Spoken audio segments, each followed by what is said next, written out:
And then the final sales price number that I want to look at is sales price as percent of listing price. What'd you just say, Geoff? You list your house for $300,000. Do you accept an offer? Does the offer that you get come in at full price at $300,000?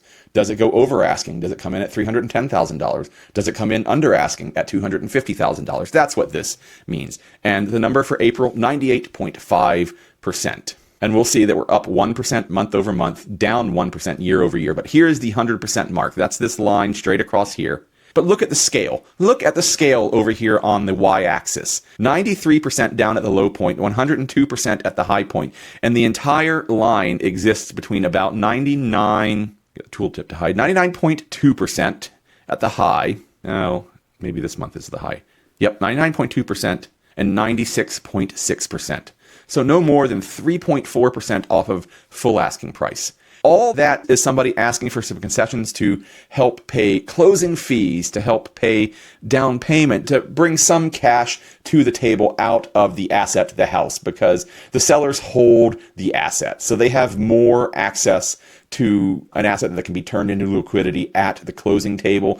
So in one way, it is the sellers giving up a little bit of money, but in other ways, it's the buyers really buying into paying a little bit of extra interest over the years, because that is most of the time getting financed. And there's a lot of ways that you can look at it, and it really does matter piece by piece whether you're talking about this kind of credit or that kind of credit. So you can't paint the story across the board with the same brush. But regardless of that, when people go and see, oh, there's a $300,000 house, I want to make a $250,000 offer, or I'm going to make the math easy, $240,000 offer. That's $60,000 off. That's 20% below the asking price. Look at the number here. Here's 100%.